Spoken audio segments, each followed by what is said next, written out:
I've worked as a night security guard for a few years now. It's not a bad gig, easy money for the most part, and the quiet is something I've grown to appreciate. After all, in this job, a peaceful night means a successful night. The building I'm stationed at is a corporate office downtown, one of those glass towers that looks impressive during the day but feels almost haunted when it's empty at night. Most nights, I'm the only one here.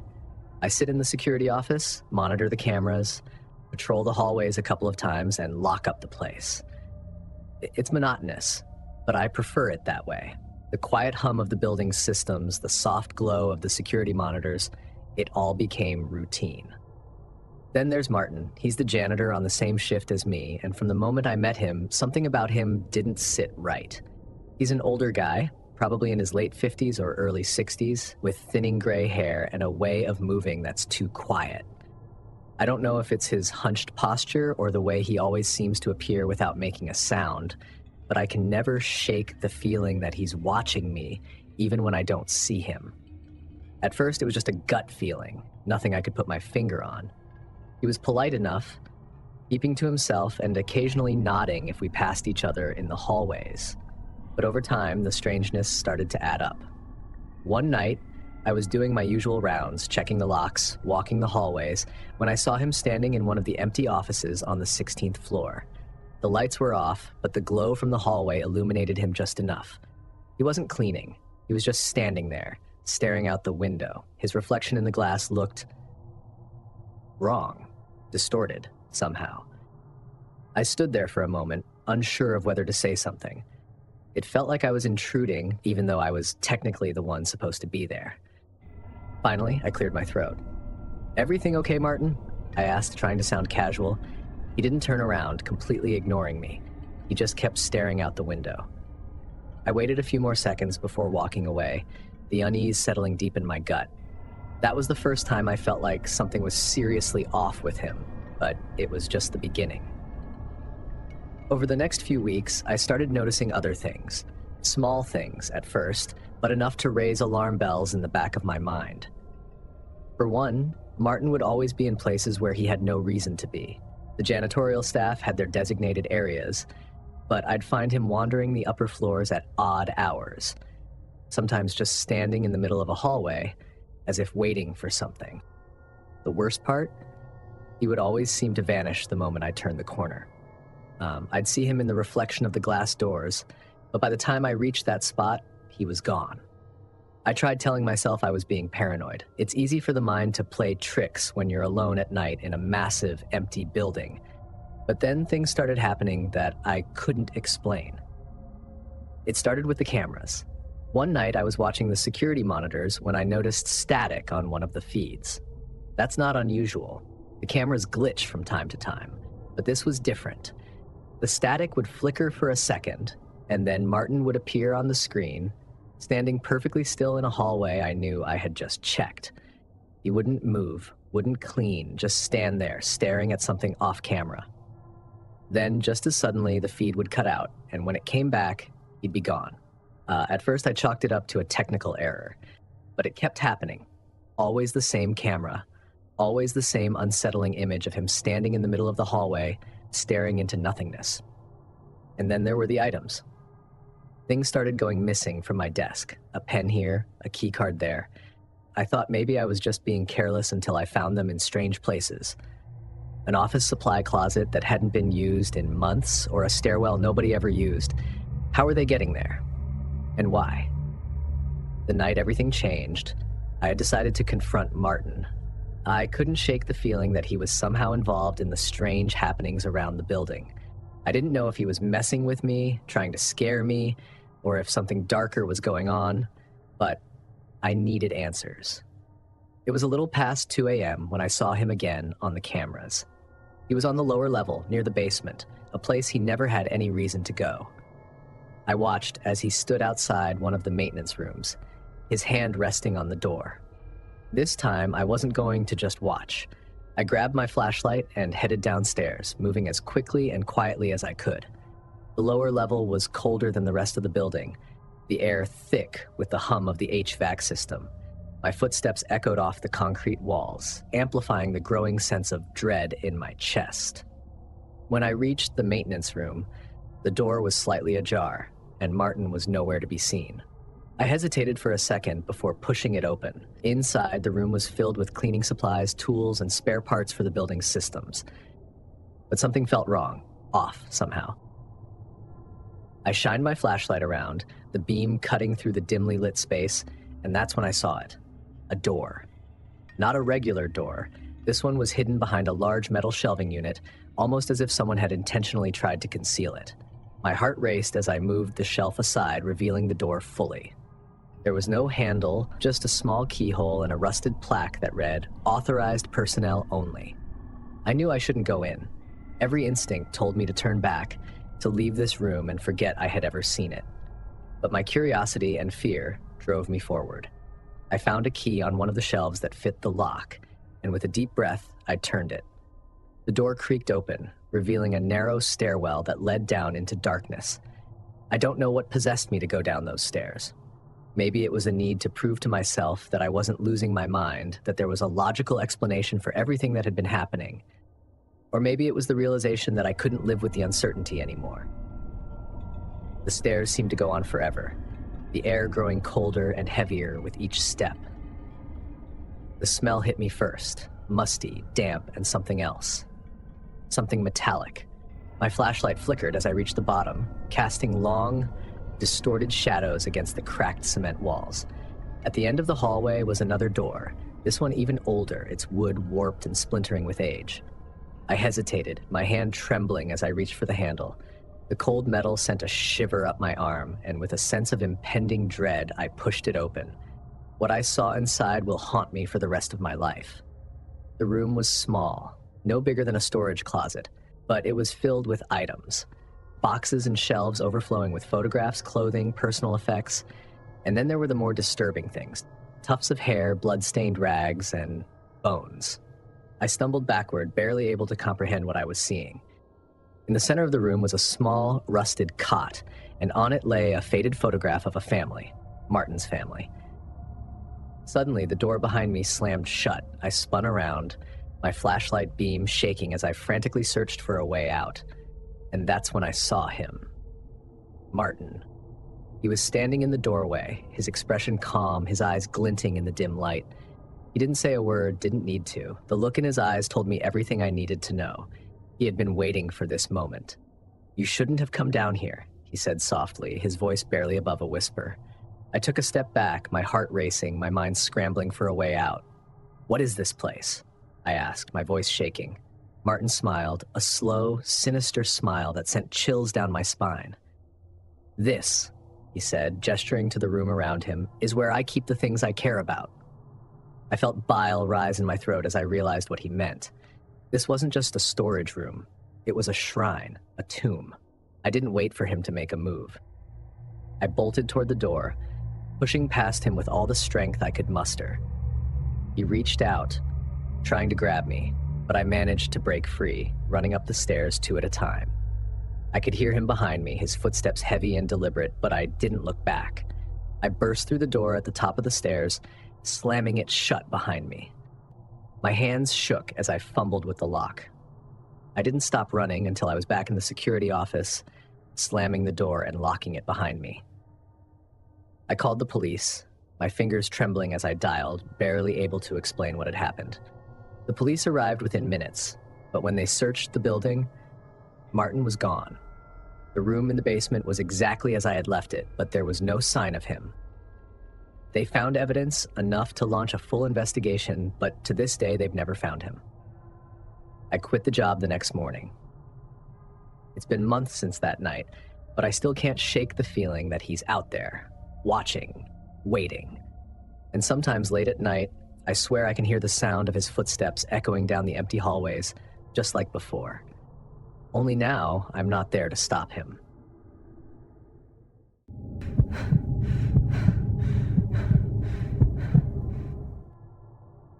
When I first took the night shift at the office, I wasn't thrilled, but the extra pay was too good to pass up. My department was on a deadline for a huge project, and someone needed to stay late to monitor progress and make sure everything was on track. I volunteered, figuring it would be just a few quiet hours of catching up on work without distractions. The office building itself was your typical corporate setup. Rows of cubicles, a break room with a coffee machine that never worked right, and fluorescent lights that buzzed just enough to drive you crazy. During the day, the place was bustling with people, the hum of phones ringing and keyboards clacking, filling the air. But at night, when everyone else had gone home, it felt different. There's something unsettling about an empty office at night. The rows of cubicles stretch out like a maze, the dim emergency lighting casting strange shadows. I could hear every little sound, the creak of the building settling, the faint hum of the air conditioning. Even my own breathing seemed too loud. At first, the quiet was a relief. I liked the solitude, the peace of it all. But after a few nights, the peace started to feel more like isolation. And then strange things began to happen. One night, I was working on a report when I heard a faint rustling sound coming from across the room. I looked up, expecting to see one of the cleaning crew, but the office was empty. I shrugged it off, figuring it was just some building system kicking in. But the sound kept coming. Papers shuffling, chairs creaking, as if someone was moving around just out of sight. It was subtle, almost too subtle to notice at first, but once I heard it, I couldn't unhear it. I stood up and walked around the office, checking the cubicles, but there was no one there. The building was old, I reminded myself. Buildings make noises, that's all it was. But then things started to get weirder. The next night, I came back from a break to find the papers on my desk scattered across the floor. At first, I thought maybe I had knocked them off without realizing it, but as I bent down to pick them up, I noticed something strange. The papers weren't just scattered. They were arranged, spread out in a way that seemed deliberate. I felt a chill creep down my spine.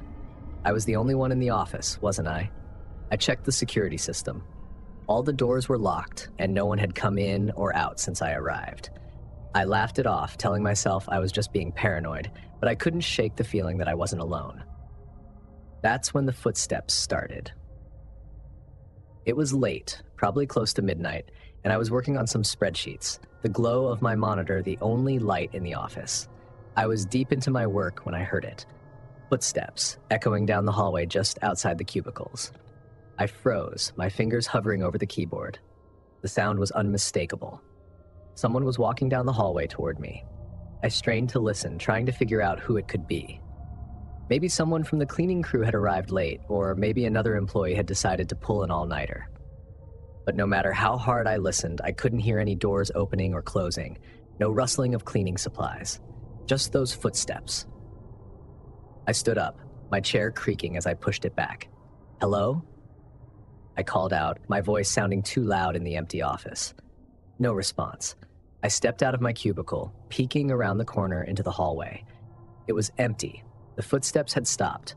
My heart was racing now, and I could feel a cold sweat forming on the back of my neck.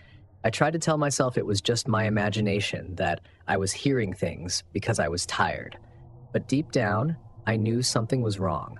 I went back to my desk, but I couldn't focus. Every little sound, the hum of the air conditioning, the soft clicking of the clock, set my nerves on edge. I kept glancing over my shoulder, expecting to see someone standing there, watching me, but no one was there. A few nights later, the situation reached a new level. I was sitting at my desk, finishing up a report, when I saw something out of the corner of my eye. A shadow, moving across the wall behind me. It was quick, just a flicker, but it was enough to make me turn around. There was nothing there. I turned back to my computer. I tried to focus, but the shadow kept appearing, just at the edge of my vision. It was like someone was standing behind me. You know, that indistinguishable feeling that there's a presence behind you. But every time I turned to look, the room was empty. The breaking point was when I caught a glimpse of something in my monitor. It was a reflection. Just behind me, in the dim light of the office, I saw the outline of a figure. I spun around, my breath catching in my throat, but there was no one there. The office was empty, as it always was. But the reflection had been real. I knew it was. That's when I started to panic. I called security, asking them to check the cameras, but they found nothing. No one had entered or left the building all night. I was alone. At least, I was supposed to be. After that night, I couldn't shake the feeling that I wasn't alone. Every time I came in for my shift, I felt eyes on me, even though I was the only one there. I started hearing voices, faint whispers, just on the edge of hearing. I'd be sitting at my desk, and I'd hear my name like someone was calling me from down the hall, but when I went to check, there was never anyone there. The footsteps became more frequent too. I'd hear them almost every night, walking up and down the hallways, sometimes stopping just outside my cubicle. I'd sit there, frozen, waiting for them to move on. But they wouldn't. They'd just stop, and I'd feel the overwhelming sense that someone was standing there, just on the other side of the wall, waiting for me to move. One night, after a particularly unsettling encounter where I'd seen a shadow pass by the window, even though I was on the 12th floor, I decided I needed to get to the bottom of this. I started asking around, trying to find out if anyone else had experienced anything strange in the building. That's when I learned about the accident. Years ago, before I started working there, an employee had died in the building. She had been working late one night, just like me, when she had a heart attack. No one found her until the next morning, when the cleaning crew came in. She had been lying in her cubicle, her face pale and her eyes wide open, staring at the ceiling. The story sent chills down my spine. Could it be her? Was she the one haunting the office, unable to move on? I tried to brush it off as an old office legend, just a story meant to spook the night shift workers. But deep down, I couldn't shake the feeling that there was more to it than that. The footsteps, the shadows, the whispers, they all started after I had taken the night shift, and they were getting worse. One night, I was finishing up my work when I felt it again, that cold presence, the feeling of being watched. I stood up and looked around the empty office. It was quiet, too quiet. Then I heard it, a soft voice whispering my name. I turned toward the sound. The lights flickered, and for a split second, I saw her. A figure standing at the far end of the office, just beyond the glow of my desk lamp. She was pale, her eyes wide and vacant, her hair hanging limp around her face. I froze, unable to move, unable to breathe. She took a step forward, her feet making no sound on the carpeted floor. The lights flickered again, and she was gone. I grabbed my things and ran out of the office, not bothering to turn off my computer or lock up. I didn't care. I just needed to get out. I never went back to the night shift after that. I told my boss I couldn't do it anymore, and I didn't give him a reason. I didn't need to. The office is still there, of course. People still work late shifts, but no one ever talks about the strange things that happen after dark. The cleaning crew has their own stories, whispers of shadows moving in the hallways, of footsteps that shouldn't be there, but no one ever stays late alone anymore. As for me, I've moved on. I got a new job in a new building, and I don't work nights anymore. But I'll never forget that face, those empty, staring eyes. And I know that she's still there.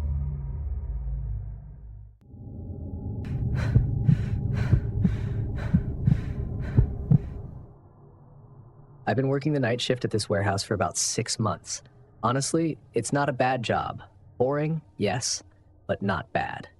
I come in around 10 p.m., clock in, and spend the next 8 hours restocking shelves, organizing inventory, and preparing shipments. The warehouse is massive, filled with rows upon rows of towering shelves that stretch far into the distance. And at night, it's just me and the quiet.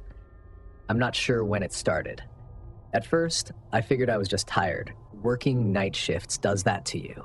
Your mind plays tricks on you in the dark, especially in a place as big and empty as this.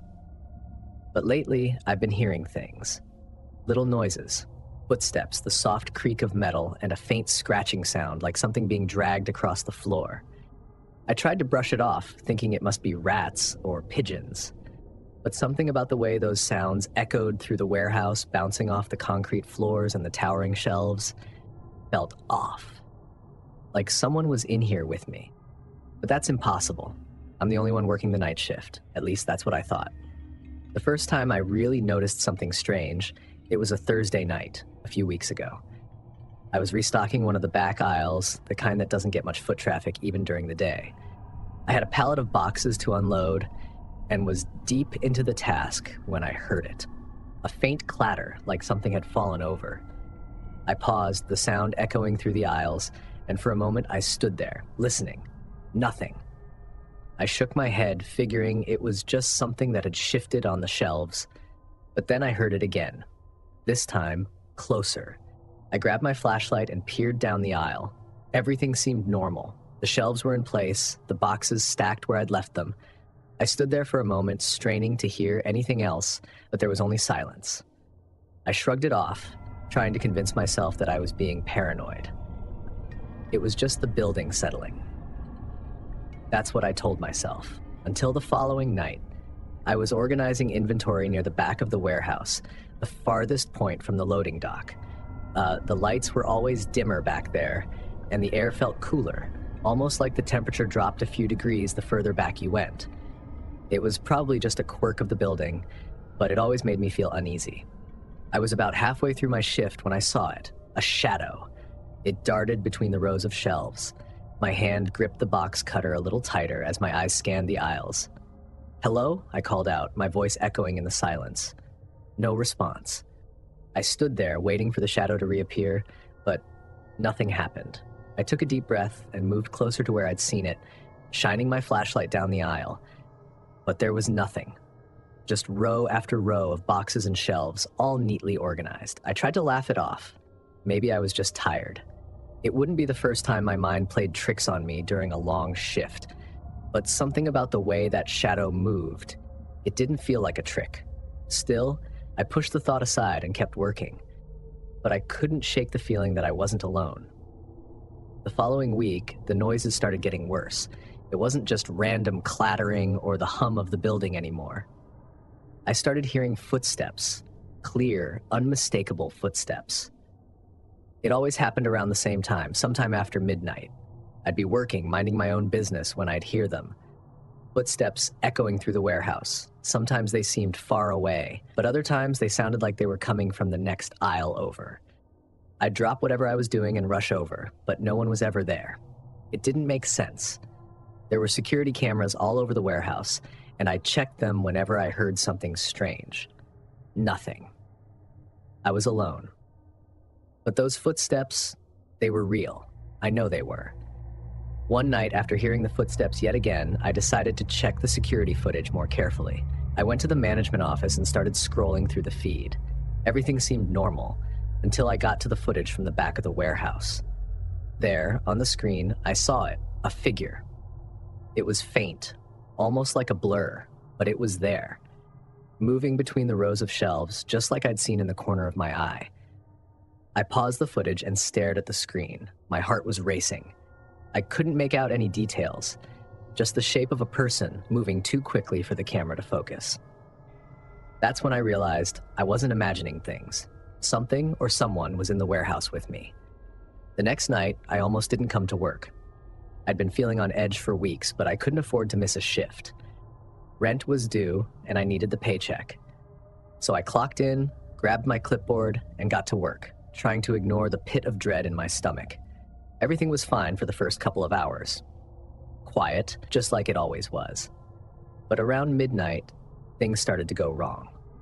I was stacking boxes in one of the far aisles when I heard a crash from the front of the warehouse. My heart jumped into my throat as I grabbed my flashlight and hurried toward the sound. When I got there, I found a pallet of boxes scattered across the floor. It looked like someone had shoved them over. I checked the security feed again, but the footage was useless, just static. That had never happened before. I felt my stomach twist with unease as I tried to figure out what to do. Was someone messing with me, or was it something else? Before I could make a decision, the lights flickered. Once, twice, then went out completely. I was plunged into darkness, the only light coming from the faint beam of my flashlight. That's when I heard it, the footsteps.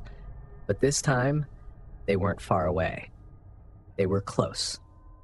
Too close. I stood there, frozen, listening as the footsteps grew louder, closer. My flashlight shook in my hand as I slowly turned around, shining the beam down the aisle. And that's when I saw it, a figure standing at the far end of the aisle. It was tall, its face obscured by shadows, but I could see the faint outline of a person. They were just standing there, staring at me. I could feel my heart thudding against my ribs as I tried to process what I was seeing. "Who are you?" I called out, my voice trembling. "What do you want?" The figure didn't respond.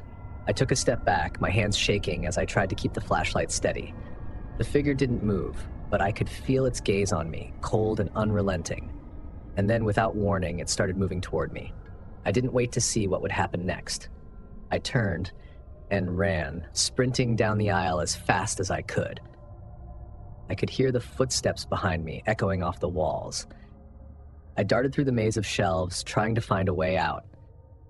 The warehouse felt like a labyrinth, the rows of boxes stretching out endlessly in every direction. I could hear the figure gaining on me, its footsteps growing louder with each passing second. Finally, I reached the loading dock. I slammed my hand against the emergency door release, and with a loud beep, the door swung open. I stumbled outside, gasping for breath, and turned to look behind me. The figure was gone. The warehouse was silent once more, as if nothing had happened. I stood there, trembling, trying to catch my breath. My mind raced with questions, but I didn't have any answers. I didn't know who or what that figure was, but I knew one thing for sure. I was never going back in there again. I quit the next day. The warehouse was haunted or cursed or something. I didn't care. All I knew was that whatever had been in there with me that night wasn't human. I don't know what I saw that night, and I don't want to know.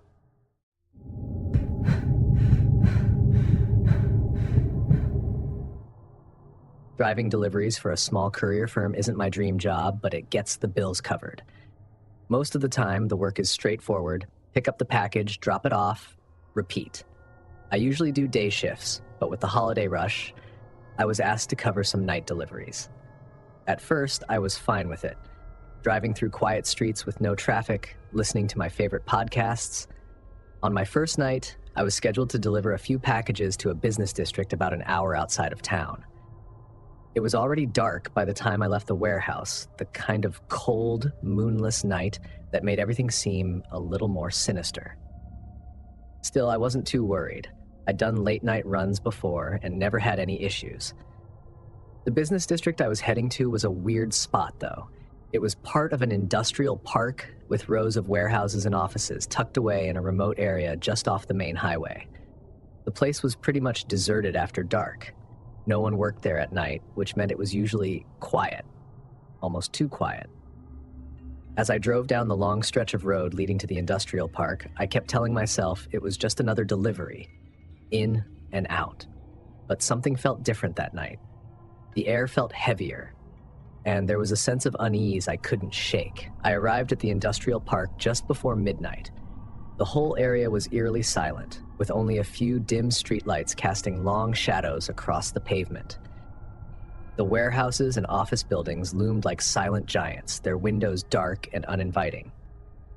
I parked my van in front of the first building on my route, a large, nondescript office with a plain concrete exterior.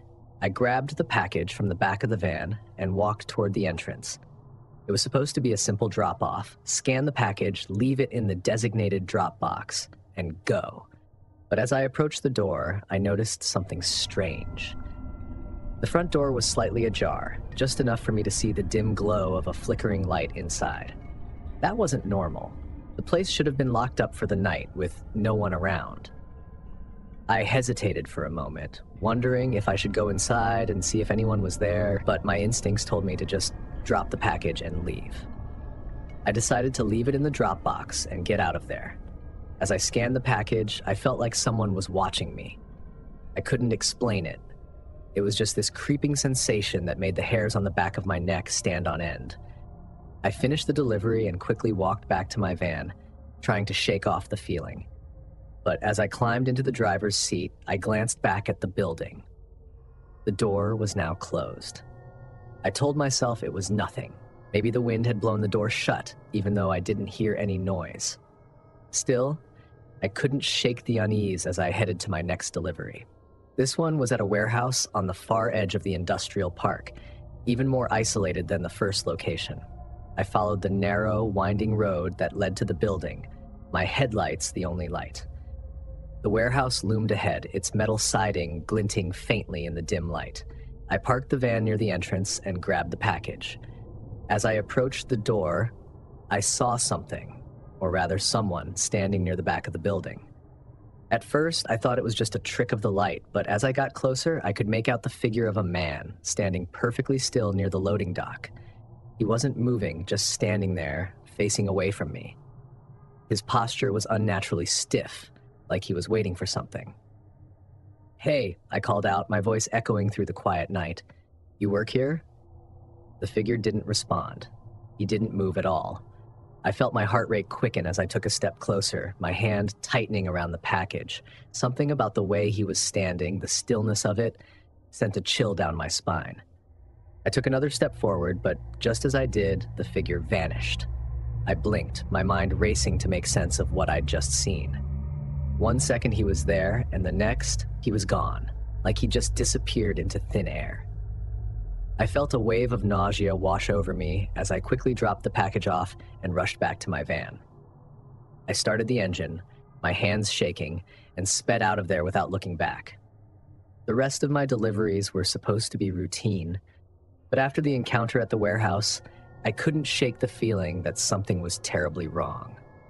Every time I turned a corner or parked outside another building, a part of me thought I might see that figure standing there, watching me.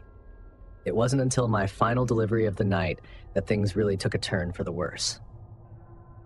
My last stop was at a small office building at the very edge of the industrial park. The place looked abandoned. No lights, no cars in the lot, and the windows were covered in grime, like no one had been there for years.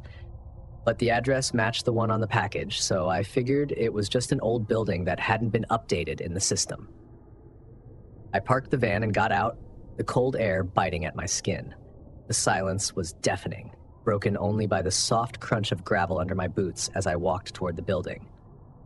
As I approached the front door, I noticed something strange, a piece of paper taped to the glass. It looked like some kind of note, hastily written in red marker. I squinted in the dim light, trying to make out the words. "Leave now, you're being watched." My heart skipped a beat. I stared at the note, my mind racing. Was this some kind of prank? A joke left by a bored employee? But then I remembered the figure I'd seen earlier, and my stomach churned with dread. Suddenly the air felt heavier, suffocating. I glanced around, but the lot was empty. I was alone, or at least, I thought I was. I dropped the package at the door, my hands trembling, and turned to head back to the van. But as I started walking, I heard it, a soft rustling sound coming from behind me. I froze, my breath catching in my throat. Slowly, I turned around. The figure was back. He was standing in the shadows near the corner of the building, just far enough away that I couldn't make out his features. But I knew it was him, the same figure I'd seen at the warehouse, the same unnerving stillness, the same eerie presence. He didn't move, didn't make a sound. He just stood there. Panic surged through me as I turned and ran to the van, my heart pounding in my ears. I fumbled with the keys, my hands shaking so badly I could barely get the door open. I threw myself into the driver's seat, slammed the door, and locked it. But as I started the engine, I saw him again. He was standing in the middle of the road, directly in front of the van. His face was still obscured by shadows, but I could feel his eyes on me, burning through the darkness. I didn't wait. I floored the gas pedal, swerving around him. My headlights caught a brief glimpse of his figure as I sped past him, but when I looked in the rearview mirror, he was gone. I drove out of that industrial park as fast as I could, my hands gripping the steering wheel so tightly my knuckles were white. I kept looking in the mirrors, but the road behind me was empty. I didn't stop driving until I was back on the highway, miles away from the industrial park. My heart was still racing, and my mind was spinning with questions. Who was that figure? Why was he following me? And what the hell did that note mean? I tried to calm myself down, telling myself it was just some kind of prank or coincidence, but deep down, I knew it wasn't. Something about that night felt different, like I had crossed some invisible line into a place I wasn't supposed to be. I finished my route and returned to the warehouse to drop off the van, but I couldn't shake the feeling that I was still being watched. As I handed in my keys and clocked out, I saw the dispatcher looking at me with a strange expression. He opened his mouth like he was going to say something, but then he shook his head and handed me my receipt. "Everything okay?" I asked, my voice sounding more casual than I felt. He hesitated, then nodded. Yeah, it's just strange. Another driver reported seeing someone hanging around the industrial park last week. Said it creeped him out. My stomach dropped. Did they say what he looked like? I asked. He shook his head. No, just said he felt like he was being followed. I didn't say anything after that. I just left. It's been a few days since that night, and I haven't gone back to work. I told him I was sick, but the truth is, I'm scared. Scared that if I go back, I'll see him again. If these stories kept you on edge, make sure to hit that like button and subscribe for more spine-tingling content. Don't forget to turn on the notification bell so you never miss a chilling upload. Have your own night shift horror story? Share it in the comments below. We'd love to hear it. Stay safe out there, and remember, sometimes the scariest things happen when the world is asleep. Until next time, keep the lights on, and I'll see you in the next nightmare.